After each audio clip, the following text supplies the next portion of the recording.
এইকেইটা দিনত সংবাদ মাধ্যমত আপুনি হাৰ্ট এটেকৰ ঘটনা শুনিয়ে আছে। প্ৰতিদিনে এজন নহয় আন এজন ব্যক্তিৰ হঠাৎ হাৰ্ট এটেকত মৃত্যু হৈছে। এইবাৰ বেডমিণ্টন খেলি থাকোঁতে আন এগৰাকী সুস্থ লোকৰ হঠাৎ হাৰ্ট এটেকত মৃত্যু হ'ল। কিন্তু আজি আমি আপোনালোকক কম এই হাৰ্ট এটেকৰ পৰা আপুনি কিদৰে বাচিব। কেইটামান নিয়ম মানি চলিলে হাৰ্ট এটেকৰ পৰা আপুনি বাচি থাকিব পাৰে আৰু এই কথা চিকিৎসকৰ তৰফৰ পৰা প্ৰকাশ কৰা হৈছে। স্বাস্থ্যৰ প্ৰতি সচেতন প্ৰতিগৰাকী ব্যক্তিৰ বাবে এই বিশেষ প্ৰতিবেদন। কানপুৰত এটা সপ্তাহত ৯৮গৰাকীকৈ লোকৰ হাৰ্ট এটেকত মৃত্যু হৈছে। বহু কম বয়সীয়া যুৱক যুৱতীৰ মৃত্যু হৈছে হাৰ্ট এটেকত। হাৰ্ট এটেক বৃদ্ধিৰ কাৰণ কি? জ্যেষ্ঠ কাৰ্ডিঅলজিষ্ট মনোজ কুমাৰে কেইবাটাও তথ্য প্ৰকাশ কৰিছে। শীতৰ প্ৰকোপৰ বাবে হাৰ্ট এটেক বাঢ়িছে। বিশেষকৈ শীতকালত ১২বিধকৈ হৃদৰোগত এজন ব্যক্তি আক্ৰান্ত হ'ব পাৰে। চিকিৎসকে উল্লেখ কৰা মতে কোভিড আৰু পোষ্ট কোভিডৰ বাবেও हार्ट अटैकर संख्या बाढ़ी। देखिए वेल नोन फैक्ट है कि सर्दी के मौसम में हार्ट अटैक एक कहिए कि एक टर्म है कि विंटर कार्डियोवैस्कुलर डिजीज़ फिनोमेनन, मतलब सर्दियों में जो हार्ट डिजीज़ का एक फिनोमेनन है उसमें ऐसा देखा गया, ये पब्लिश डेटा है, नॉर्थ अमेरिकन मेडिकल जर्नल में पब्लिश डेटा है कि 12 तरह की जो हृदय की बीमारियां हैं वो बढ़ जाती हैं, जिसमें हार्ट अटैक है, एंजाइना है, हाइपरटेंशन है, हाई ब्लड प्रेशर है, एओर्टिक रप्चर है, पैरों में जो क्लॉट जमता है जिसको डीवीटी या डीप वेन थ्रोम्बोसिस बोलते हैं, लंग्स में जो क्लॉट आता है उसको पल्मोनरी एम्बोलिज्म बोलते हैं। खास करके हार्ट अटैक जो होता है वो सर्दियों में बढ़ जा रहा है और अभी कई आपने रिपोर्ट देखे होंगे जहाँ काफ़ी ज़्यादा नंबर्स में हार्ट अटैक केसेज एक ही दिन में आए। इसकी मुख्य वजह देखिए ये एक फिजियोलॉजिकल फेनोमेनन है कि अगर कोल्ड वेदर होता है तो जो ऊपर की जो हमारी नसें हैं वो सिकुड़ जाती है, इसको वैसो कंस्ट्रिक्शन बोलते हैं, जिसकी वजह से क्या होता है कि ब्लड प्रेशर बढ़ जाता है तो हार्ट को एक इंक्रीज्ड रेजिस्टेंस के साथ काम करना पड़ता है। इसके साथ कोविड की जो है जो केसेस हैं उसमें क्या हुआ है कि कोविड को हम लोग एक निमोनिया समझते हैं, बट कोविड ने पूरे ब्लड वेसल्स की लाइनिंग को, आर्टरीज और धमनियों की जो आर्टरीज है, धमनियाँ हैं, सिरा हैं, उनकी लाइनिंग जो एंडोथेलियल लाइनिंग है, जो अंदर की लाइनिंग होती है, उसको डैमेज कर दिया है। तो ऐसे भी कोविड ने और कहिए कि एक प्रोकोगुलेंट या थक्का बनने में ज़्यादा मदद कर रहा है। तो ये जो पोस्ट कोविड केसेज हैं इसकी वजह से इस साल कुछ ज़्यादा ही देखने को मिल रहा है, बट ये विंटर में हमेशा ऐसा देखा गया है कि हार्ट अटैक के नंबर्स जो हैं वो बढ़ जाते हैं। हमने अभी देखा पिछले कुछ समय से देख रहे हैं कि बिल्कुल यंग से और फिट से लगने वाले लोगों को भी हार्ट अटैक हो रहा है। हालांकि सबसे ज़्यादा खतरा बुज़ुर्गों को होता है जो 60 साल से ज़्यादा के होते हैं, बट हमारे देश में जो कॉर्नरी आर्टरी डिजीज है या जो हार्ट अटैक का प्रॉब्लम है ये थोड़ा प्रीमैच्योर है।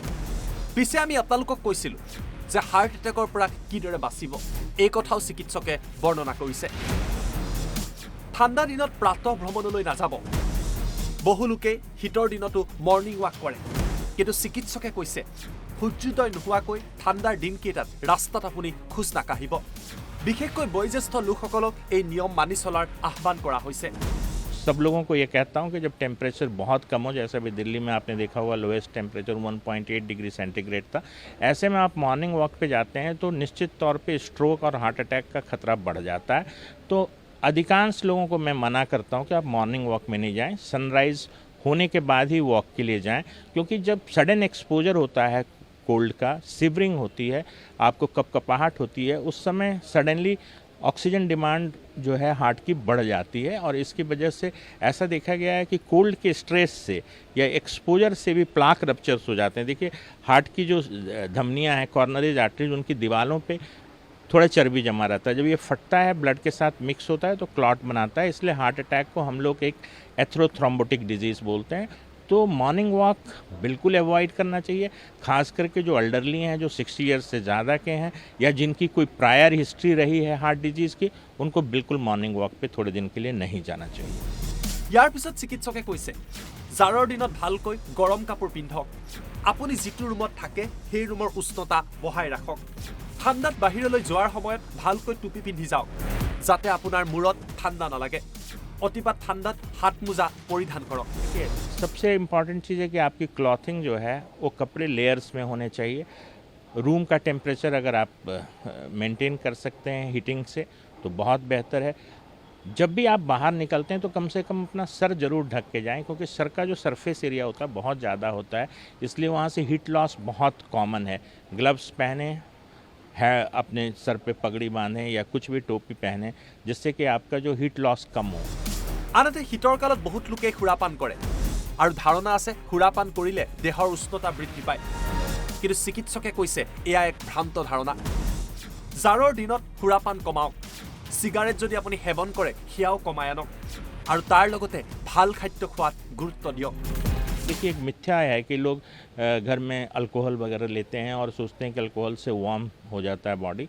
ये बहुत बड़ा एक मिसकंसेप्शन है, क्योंकि अगर आप अल्कोहल लेते हैं तो जो पेरिफेरल वेसल्स हैं वो डायलेट हो जाती हैं, खुल जाती हैं, लेकिन जो वाइटल ऑर्गन्स के जो आर्टरीज सप्लाई करने वाले हैं वहाँ पे रक्त का कम प्रवाह होता है, जिसकी वजह से ऐसा देखा गया है कि अल्कोहल भी इंड्यूस करता है, क्योंकि इंडल्जेंस ऑफ अल्कोहल जो है वो सर्दियों में बढ़ जाता है। इसी तरह से स्मोकिंग एक इंडिपेंडेंट रिस्क फैक्टर है हार्ट डिजीज़ के लिए, हार्ट अटैक के लिए। तो जब आप इंडोर रहते हैं तो आप सिगरेट पीते हैं, तो मुझे लगता है कि सर्दियों में अपने आप को आप अच्छे से ढक के, लेयर्स में क्लोथिंग करके और अच्छा खाना खा के और अल्कोहल और स्मोकिंग को बिल्कुल ना कह के अपने आप को आप बचा सकते हैं। উল্লেখযোগ্য যে শীতৰ সময়ত হাই প্ৰেছাৰ নাইবা উচ্চ ৰক্তচাপো বৃদ্ধি হয়। আপুনি যদি উচ্চ ৰক্তচাপত আক্ৰান্ত তেতিয়াহ'লে অধিক ড'জৰ ঔষধ লওক। উচ্চ ৰক্তচাপ বঢ়াৰ ফলতো বহু লোকৰ হাৰ্ট এটেক হৈছে আৰু চিকিৎসালয় নোযোৱাকৈ তেওঁলোক মৃত্যুক সাৱটি ল'বলগীয়া হৈছে। कि सर्दियों में जो ब्लड प्रेशर थोड़ा बढ़ जाता है और तमाम जो लोग ब्लड प्रेशर के मरीज़ हैं उनको अपनी दवा को टाइट्रेट करना पड़ता है, दवा का डोज बढ़ाना पड़ता है। तो विंटर इंड्यूस्ड ये जो हाई ब्लड प्रेशर जो होता है उसके लिए आपको दवा जो है जो आप पहले से ले रहे हैं शायद उससे ज़्यादा एक्स्ट्रा डोज लेने की ज़रूरत पड़े।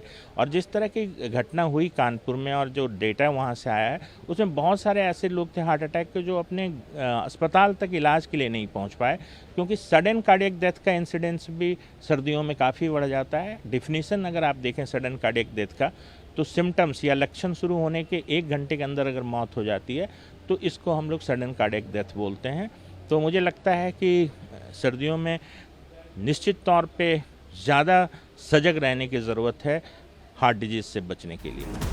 ইয়াৰ পিছত চিকিৎসকে কৈছে সঠিক জীৱনশৈলী মানি চলক, ঘৰত থকাৰ সময়তো শৰীৰক জঠৰ হ'বলৈ নিদিব, কিবা এটা কৰি থাকক, প্ৰতিদিনে যোগাসন নাইবা শৰীৰ চৰ্চা কৰক। অৱশ্যে জাৰৰ দিনত মুকলি স্থানত শৰীৰ চৰ্চা কৰাৰ পৰা বিৰত থাকিবলৈ আহ্বান কৰা হৈছে। পৰাপক্ষত প্ৰতিদিনে এটা সময়ত মেডিটেশ্যন কৰক।